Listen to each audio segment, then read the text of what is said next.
Hello mga kabibig! Welcome back sa ating bagong YouTube channel. Ito ang pinakamaingay na YouTuber sa balat ng YouTube. Ako si Kabibig, maglabag-labag na tao with evidence. Naku po, eto na, nagsalita na si Pangulong Duterte laban kay Trillanes. Ang hinihintay nating pagkakataon na mapakinggan si Pangulong Duterte para, ano ba, para iwalok ba? Sabi ba, iwalok po na si Trillanes. Oo mga kabibig, eto na ang maraming binitawan si Pangulong Duterte laban kay Trillanes.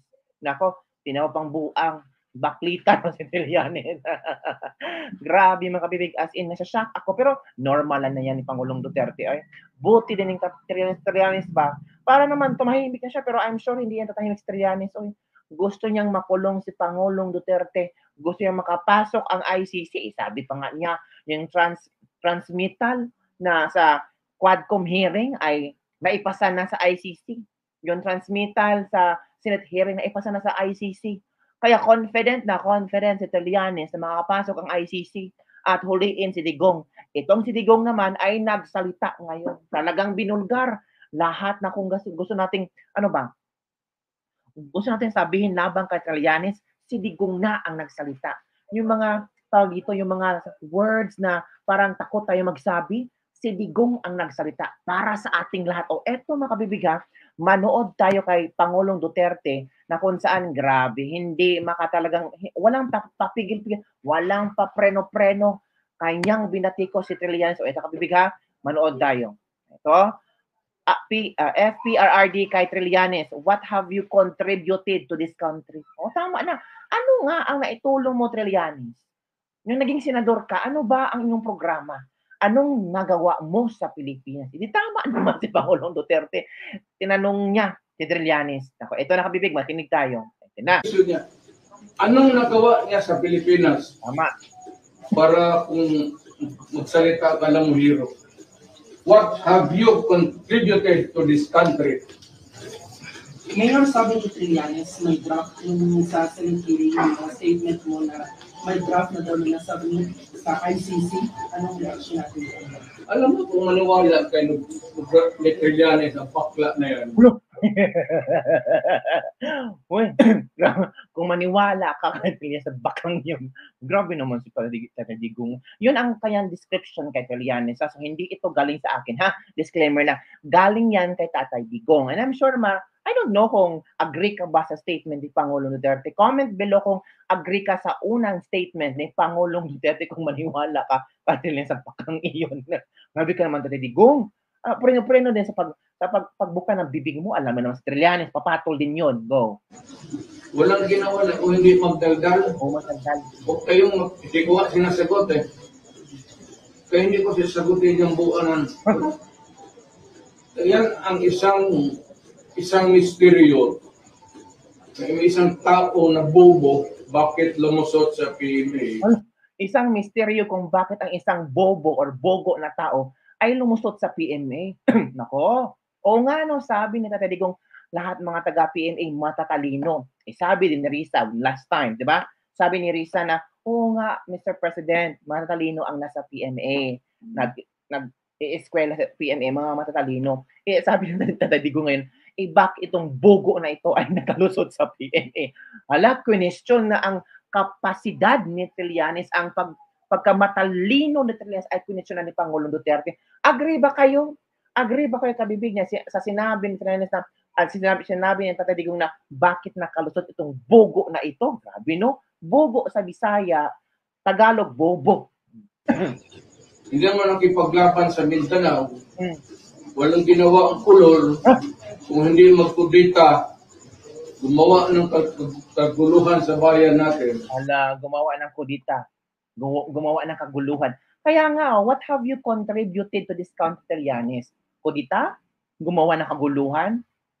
Naku po. Tapos ngayon, siya pa yung hero. Siya pa yung kala mo. Hero. Kabibig, nagmumukhang hero. Hala, hero? Hero ba? Naku po. Agree ba kayo na nagmumukhang hero daw si Trillanes sa mga AGK na mga mga tawag dito, na abuso daw during sa war on drugs? pinopromote nila si Trillanes ay isang hero, isang bayani laban kay Digong. Nako po! Agree kayo dyan. Isa bang bayani si Trillanes? Kasi once ko makapasok ang ICC, maipakulong si Duterte, yan daw ang isang legasiya ni Trillanes. Siya daw ay isang hero, isang bayani ng bansang Pilipinas. Wow! The idiot, itong si Trillanes, ano ang style ng butang na yan? Kung katabi ka niya, at ayaw niya ikaw, pipinturahan ka niya ng itong para maging puti ang ulo na yan. So it means pala, kung magkatabi kayo, tapos ayaw ni Trillanes sa'yo, sisiraan ka niya para siyang magmukhang awa-awa, pagmukhang siya ay tama, pagmukhang siya ay hero, tapos ikaw, sisiraan ka niya pag ayaw ni Trillanes sa'yo. Yan ang sabi ni Pangulong Duterte. Wala namang medal of valor, wala namang medal of merit. Tapos nagwala dyan sa... Alam mo, kung ako ang presidente ng panahon na yung patay na yan.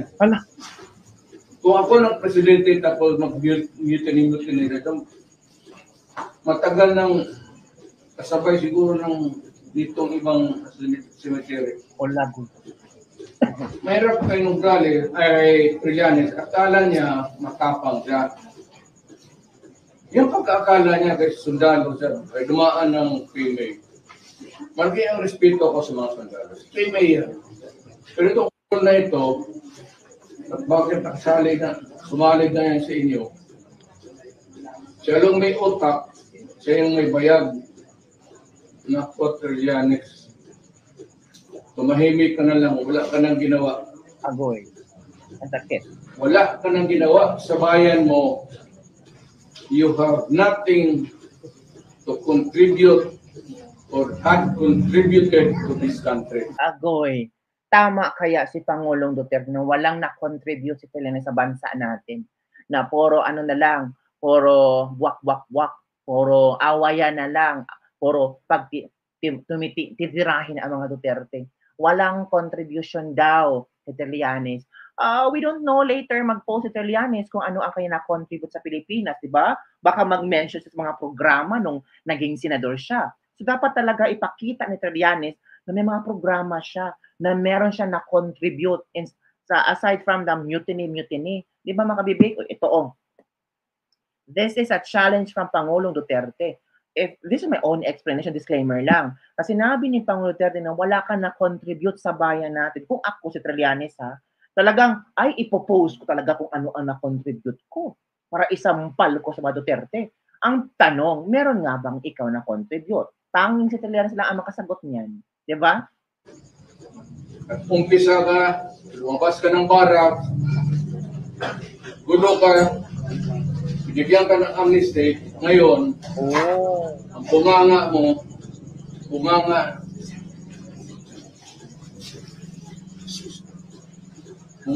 keke. Bunganga keke na. Pasensya na mga kabibinga. Natawa lang ako sa mga words, mga salitang ginamit ni Pangulong Duterte nito. Mga Bisaya kayo ba? Bunganga keke. Alam nyo ba kung anong ibig yung keke? Ayoko na magsalita. Grabe naman. Natawa lang ako. Pasensya na. Sana mapanood ito ni Trillanes itong statement ni Pangulong Duterte. Para meron naman siyang official statement tungkol dito. And I'm sure, galit na naman si Trillanes dito. Kala mo na sundalo.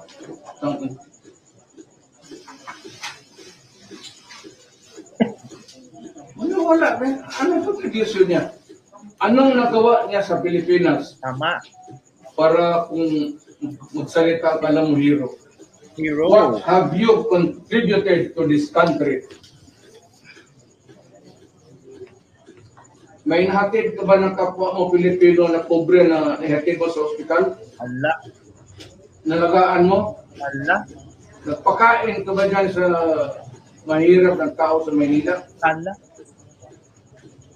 hindi ka nga kilala sa Caloocan tapos gusto kang, alam mo, pag tumakbo ka Trillanes sa Caloocan, doon ako magkampanya. Oh. Doon ba ako makita? Doon kita baboy. Hala. Talagang baboy, talagang baboy. At kunin ko yung mga istorya ng mga classmates ko sa PMA, pati yung sundalo. Doon ko sabihin sila, ito yung sinabi ng mga sundalo sa ukol na ito. Hala. Naku, mananalo kaya itong si Trillanes. Pagka-mayor sa Caloocan, ito si Pangulong Duterte, oh. Nagpaplano ng sisiraan si Trillanes sa Caloocan. Naku, mag-i-interview daw si Tatay Digong sa mga kagrupo or kasama ni Trillanes sa mga sundalo. At hahanapan niya kung ano ang bahong tinatago ni Trillanes. Naku, magkabistuhan na ito, kabibig. Ito na kaya ang katapusan sa political career ni Trillanes. Naku, delikado si Trillanes nito. Tatay Digong pa. Di ba? Kasi, ano bang ginawa ng mga Duterte sa Trillanes? Di ba? Parang hindi na kayo hindi ka na patatahimikin ni Tatay Digong ito. Naku po, hukayan talaga ito ng sikreto at baho Trillanes. Naku.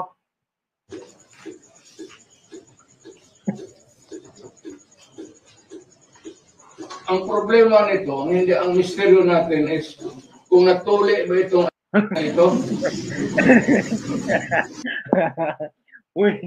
Uy, grabe naman si Tatay Digong. Huwag naman pong ganun, Tatay Digong. Grabe ka naman yung bibig na tuli na ba si Trillanes. Ano ba to? Buang-buang bago. Nako. So yun na nga, kabibig. Yun ang response ni Pangulong Duterte labang kay Trillanes. So maghintay-hintay tayo kung ano ang reaksyon ni ex-Senator Trillanes sa mga pasabog ni Tatay Digong. Ako, grabe no, bangayan na naman ito ni Trillanes at Tatay Digong. At ito naman, may nakita akong video, kabibig pa. I don't know kung totoo ba ito or hindi, pero tungkol ito sa ICC na talagang pinag-uusapan. Ito, kabibig, i-share ko sa inyo, kabibig, para may ideya na naman tayo kung ano ba talaga ang nangyayari, kung pwede kayang makulong si Pangulong Duterte kung papasok na ang ICC. Kinig tayo, kabibig, ha? Hindi pwedeng mangaresto sa Pilipinas ang International Criminal Court o ICC. Ayon kay Justice Yusek Raul Vasquez, hindi rin pwedeng magpasabina sa bansa ang ICC dahil hindi na ito miyembro o hindi na nito miyembro ang Pilipinas. Agoy! Hindi na pala pwedeng mang-aresto ang ICC at magsupina sa Pilipinas. So, lahat ng mga ginawang paraan ni Trillanes ay wala talaga. As in, zero. As in, basura. Diretso basura. Diba? Hindi pwedeng mang-aresto at magsupina sa Pilipinas ang ICC. Kapag nagpumilit ang ICC na gawin ng mga ito ay magiging pagsuway sa kalayaan at soberanya ng bansa. Maaari naman ang niyang pumasok sa bansa mga kinatawan nito pero hindi nila pwedeng ipagpilitan ang ilang aksyon tulad ng pag-aresto. Hindi pwedeng mangaresto sa Pilipinas ang International Criminal Court o ICC. Ayon kay Justice Yusek Raul Vasquez, hindi rin pwedeng magpasabina sa bansa ang ICC dahil hindi na ito miyembro o hindi na nito miyembro ang Pilipinas. Kapag nagpumilit ang ICC na gawin ng mga ito ay magiging pagsuway sa kalayaan at soberanya ng bansa. Maaari naman ang niyang pumasok sa bansa mga kinatawan nito pero hindi nila pwedeng ipagpilitan ang ilang aksyon tulad ng pag-aresto. Yun na, kabibig, ha? Narinig nyo from DZBB 594 Super Radio. Diba? So hindi pala pwedeng mag-aresto ang ICC at hindi pwedeng magpasupina. Nako, wag niyong basagin ang kaibangan ni Trilling at Akling na Hadrian. Yan na ang natitirang pagharasin na sa mga Duterte. Naku po. Yung asong ulol hinahanap, ano ba tawag ito? Wala talaga. Wala na. Sabi pa ni DOJ Romulo Silhiring, kailangan pang pumasok ng Interpol sa judiciary. O maasa kasi sila na makakulong at makaganti kay Duterte. Dapat lang may salitang jurisdiction at isang sampal sa mga Pilipino kung hahayaan natin yan, isang kahangalan. Ba? Walang sariling pulis ang ICC. Wala ng Pilipinas ICC at na-debunk na lahat ng reason for ICC. Wala na talaga. As in zero, back to normal, basura ang pinaglaban ni Trillanes. Yun kabibig ha, yun ang mga komento ng ating mga netizen. At tungkol naman sa mga pasabog ni Pangulong Duterte ay ito. Bakit naman SMNI, ano ba? Ang pangit daw ng anggulo ni Tatay Digong sa video. Kayo talaga? Pati anggulo ni Tatay Digong? Pasyonin niyo talaga? Ito pa. Ang pagbabalik sa China, yun ang nagawa niya sa Pilipinas. Sino? Ni Trillanes? Trillanes, pakalat-kalat sa Senado at Kongreso dahil siya ang marites at taga-sumbong kay Bangag dahil wala ng papel. Sobrang kapal ng pagbumukha. Bahag naman ang buntot from Lakwat, Serang OFW. May nagawa naman si Trillanes, binenta niya ang, hindi naman totoo yan, wala tayong mga ebidensya tungkol dyan. Nag-walk out sa Senado, bastos talaga si Trillanes, walang hiya. Kahit anong gawin, tahol ni Trilling, hindi yan nakakatibag sa pagmahal namin kay former President Rodrigo Roa Duterte. Yan na. Trillanes has a problem for every solution. Ano? Huwag niyong iboto yan. Lakas talaga yan, tama yan. Basta solid votes na tayo sa kaalya ni Digong. Walang dapat naman sa kaalya din Dayon Noor. Nako, talo na yan si Trillanes sa Caloocan. Nako. Awkward mutiny lang ang nagawa ni Trillanes. Meron po siyang contribution sa bayan, yung batas na napapahirap sa mga professional. Ano yun? Yung yung for example, mag-renew ka na yung PRC. Yun. Ano ang tawag doon? Ano bang kukuha pa ka ng mga seminar at units. Ikampanya ko yan sa Caloocan na wag iboto sa pagka-mayor. Nakakahiya kay Trilling. Meron siya nagawa, mga kulita at binitbit siya patungong tulungan. Ano daw? So, yun po mga kabibig ang mga komento ng ating mga netizen tungkol sa pasabog ni Tatay Digong Duterte. Talagang walang diretso yung pagtugis ba? Diretso yung bibig ni Pangulong Duterte. Hindi pa demure. Straight to the point. Kung ano ang lalabas sa kanyang bibig, yun na. Kung nasaktan ka, pasensya na kasi ikaw din. Nagpo-post tungkol sa akin. So yun na kabibig ang ating latest lebak-lebak for the day. Ano ang iyong komento tungkol dito? Naku po, ano kayang isasagot ni Trillanes dito? And I'm sure, sasagot niyan si Trillanes. Hindi naman siya pwedeng manahimik. Diba? Grabe yung mga words ni Tatay Digong ginamit para kay Trillanes kabibig. Maghintay tayo sa mga latest trending news na ating pag-uusap-usapan din yan. I'm sure na pag-uusap-usapan din natin yan. Excited ba kayo sa reply ng Trillanes? Yun lang po mga kabibig. Shout out sa ating mga OFW all over the world kung saan ka man ngayon. At hope na enjoy mo lang. Stay happy. Huwag kang magpagutom dyan. Diba? So yun lang po kabibig. Bye everyone. Thank you for watching. See you next time. Bye everyone.